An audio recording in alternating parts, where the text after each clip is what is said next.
नमस्कार दोस्तों, मैं मंजू पाठक अपने चैनल में स्वागत करती हूँ। कहिए कैसे हैं आप लोग। आशा करती हूँ कि आप लोग बहुत अच्छे होंगे। इस नवरात्रि के शुभ अवसर पर आप लोगों को, जितने भी माताएं, बहनें, बेटियां, बहुएं व्रत की हैं नवरात्र का, उनको मेरे तहे दिल से बहुत बहुत शुभकामनाओं के साथ चलिए आज हम ये जानेंगे कि माता का खोइछा किस दिन भरें। अष्टमी को भरें कि नवमी को भरें कि दसवीं को भरें। ये हमारे मन में सवाल उठता है, कभी कभी समझ में नहीं आता है। अपनी परंपरा को तो हम जैसे तैसे कर देते हैं। तो ये वीडियो आज का हमारा इसी पर है। तो देखिए, हमारे यहाँ क्या है ना कि हमारे यहाँ अष्टमी को भी भरा जाता है, नवमी को भी भरा जाता है, और लाचारी बस दसवीं को भी कोई कोई भर सकते हैं। लाचारी क्या होता है कि जैसे कहीं कोई यात्रा कर रहे हैं और दसवीं को ही आ रहे हैं, वो फास्टिंग में हैं, वहाँ नहीं कर पाए हैं किसी कारणवश, तो अपने माता के पास जाके जिस दिन सिंदूर दान करते हैं उस दिन भी आप खोइछा वो लोग भर देते हैं। तो इसमें कोई दिक्कत नहीं है। और माता का तो पूजा भाव का होता है। आप कभी भी नवमी हो, दसवीं हो, कभी भी, लेकिन नियम से करें तो अच्छा है। अगर आप अपनी जगह पर हैं, अपने घर में हैं और अच्छे से हैं, तो आप समय से कीजिए तो अच्छा है। पूजा समय से ही शोभा देता है, अच्छा लगता है, नियम से ही शोभा देता है। तो चलिए आज हम जानेंगे कि हम खोइछा किस दिन भरें। तो देखिए दोस्तों, हम तो अष्टमी के दिन नहीं भरते हैं खोइछा। अष्टमी के दिन हम पंडाल हो या घर हो, दोनों जगह हम माता को श्रृंगार का सामान चढ़ाते हैं, भोग बना के चढ़ाते हैं, और उनका नारियल का भोग जरूर हम चढ़ाते हैं। उस दिन अष्टमी के दिन नारियल का भोग चढ़ाया जाता है, और उनका जो भी हम साड़ी, कपड़ा, उनके सुहाग का से जुड़ी जो भी सामान है हम अष्टमी के दिन चढ़ा देते हैं। पंडाल में भी जाते हैं तो हम ऐसी एक थाली में फल वगैरह सजा के, नारियल का भोग सब बढ़िया से सब लेके, और उनका साड़ी, कपड़ा जो भी यथाशक्ति, चुंदरी वगैरह, नई साड़ी है तो चुंदरी वगैरह छोटा सा लेके, धूप अगरबत्ती लेके हम अष्टमी के दिन पंडाल में भी ऐसी करते हैं, घर में भी ऐसी करते हैं। नवमी के दिन हम पूजा पाठ करके और उनका भोग प्रसाद चढ़ा के कन्या पूजन पहले खोइछा भर के तब हम कन्या पूजन करते हैं, या फिर जो भी हवन वगैरह करने के बाद लास्ट में कन्या पूजन करके उनका हम विदाई करते हैं। तो नवमी के दिन हम खोइछा कैसे माता के भरें, आइए आज इसी पर वीडियो है, और हम जैसे भरते हैं आपको वैसे ही बता रहे हैं। तो आप देख लीजिए, आपके घर में जैसे परंपरा होगा आप वैसे ही कीजिएगा। हमारे यहाँ ऐसी परंपरा है, हम वैसे ही करते हैं। तो हम ऐसे ही आपको बता रहे हैं कि हम कैसे खोइछा माता को भरते हैं। तो चलिए शुरू करते हैं। पहले तो आप माता के पास, ये जहाँ पूजा की है, जहाँ कलश स्थापना किए हैं, उनका फोटो के पास, उनका छवि के पास आप लाल रंग का कोई भी कॉटन के कपड़ा हो या चुंदरी हो, या फिर जो भी हो, एक रुमाल के साइज का मिले तो भी, नहीं तो 1.25 मीटर एक ब्लाउज का पीस आता है लाल रंग का, वो भी कोई दिक्कत इसमें नहीं है। उसमें नीचे बिछा लीजिए माता के सामने। और ये देखिए अक्षत होता है, तो अक्षत आप चाहें तो पीला रंग, हल्दी में रंग के भी दे सकते हैं, नहीं तो ये उजला भी देख सकते हैं, कोई दिक्कत नहीं। हल्दी का गांठ रखा जाता है, कोई दोष नहीं लगता है। हम तो ऐसे दिखाने के लिए, आज आपको बताने के लिए ऐसे उजलाएँ लिए हैं, पीला रंग का अक्षत नहीं रंगे हैं, रंगेंगे लेकिन। तो ये अक्षत हम ना जिस बर्तन में आप रखे हैं उस बर्तन से 5 बार निकाल के ये कपड़ा पर, रुमाल पर रखते हैं।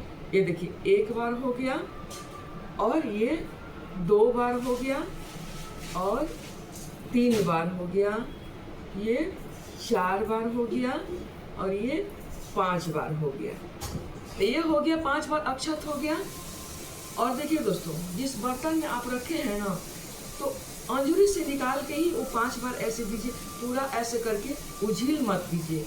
कुछ अक्षत अपने बर्तन में रखे रहिए, क्योंकि ये पूरा ऐसे उझिल देना, डाल देना, ये शुभ नहीं है। ऐसे नहीं किया जाता। कहा जाता है कि अपने घर का सब कुछ उसी में डला जाएगा, तो ऐसा करना ठीक नहीं है। कुछ ऐसा अक्षर बर्तन में ही रहने दीजिए, ऐसे उछलिए मत। 5 बार ऐसे डाल के ऐसे बर्तन में थोड़ा सा रहने दीजिए। उसके बाद हम क्या करेंगे, देखिए 5 गांठ हल्दी का हम डालते हैं। ये 5 गांठ हो गया, हल्दी का हो गया। तो अगर आपके पास 5 गांठ हल्दी का नहीं है तो कोई बात नहीं, आप जो हल्दी का चूर्ण आता है वो भी आप 5 बार ऐसे करके डाल सकते हैं, वो भी बराबर ही माना जाएगा। हमारे पास था बोल के 5 गांठ हम हल्दी इसमें डाल दिए हैं।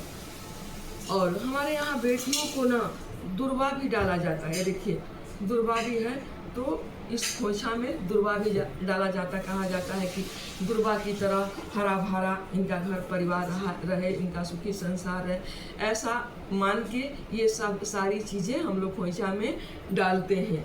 उसके बाद और क्या डालते हैं, तो देखिए ये द्रव्य भी कुछ डालते हैं।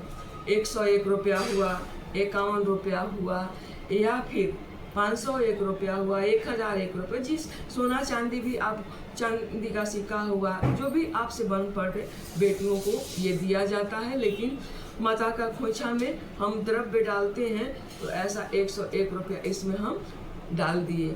आपके पास कितना समर्थाय है आप लोग देख लीजिएगा, अपने समर्थाय अपने शक्ति के अनुसार ये सारी चीज़ें आप कर सकते हैं।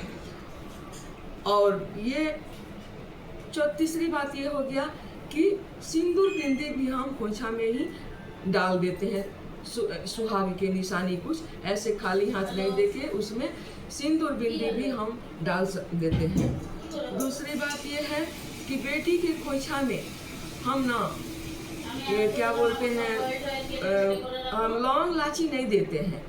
उसके बाद हम खाली बस अक्षत देते हैं, ये सारे सामान देते हैं। लेकिन बेटियों के खोइछा में हम लौंग इलायची नहीं देते, ये माता के खोइछा में हम लौंग इलायची देते हैं। और ये देखिए सामने में हम उनका खोइछा में लौंग इलायची भर दिए।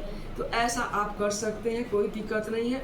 अब आगे तो खोइछा का सारा सामग्री हो गया, लेकिन खोइछा को अब थोड़ा सा लास्ट में 5 बार इसमें से 2-2 अक्षत निकाल के आप रख सकते हैं। जैसे 2 बार भी हो सकता है, कोई दिक्कत नहीं, हम 5 बार निकाल देते हैं।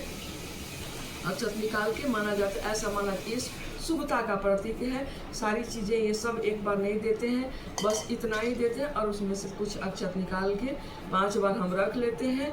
और अब ऐसे बांध के आप सब मुट्ठी और माता के सामने रख के और इन्हीं के साथ आप विसर्जन भी कर सकते हैं, विदा कर सकते हैं। तो ऐसा ही हम खोइछा भरते हैं। आपके यहाँ कैसा भरा जाता होगा आप लोग देख लीजिएगा। आप अपनी परंपरा के अनुसार ही हम बार बार इस बोलते हैं कि हमारे यहाँ ऐसा होता है, इसलिए हम ऐसे ही बताते हैं। आपके घर में कैसा होता है आप लोग देख लीजिएगा। अब जानिए कि हम इस खोइछा को क्या करें। तो इस खोइछा को बांध के अपने घर को किसी बेटी बहन को भी आप दे सकते हैं, चाहे तो पंडाल का पुजारी को भी दे सकते हैं, चाहे तो किसी मंदिर का पुजारी को भी आप दे सकते हैं, या फिर किसी भी पंडित को आप दे सकते हैं। कोई दोष नहीं लगेगा आपको, क्योंकि ये बर्बाद तो नहीं होगा ना माता के साथ। या चाहे तो विसर्जन भी कर सकते हैं, उनके साथ ही चला जाएगा, कोई इसमें दिक्कत नहीं है। तो ये वीडियो मेरा यही तक का था। आशा करती हूँ कि आपको पसंद आया होगा। अगर इस वीडियो से आपको, हम उम्मीद करते हैं कि थोड़ा लाभ ज़रूर मिलेगा और अच्छा लगा होगा, तो हमें लाइक कीजिए भाई, सब्सक्राइब कीजिए, और चाहे तो आप शेयर भी कर सकते हैं, कोई दिक्कत नहीं है। तो ये मेरा वीडियो यहीं तक का था। बहुत बहुत धन्यवाद।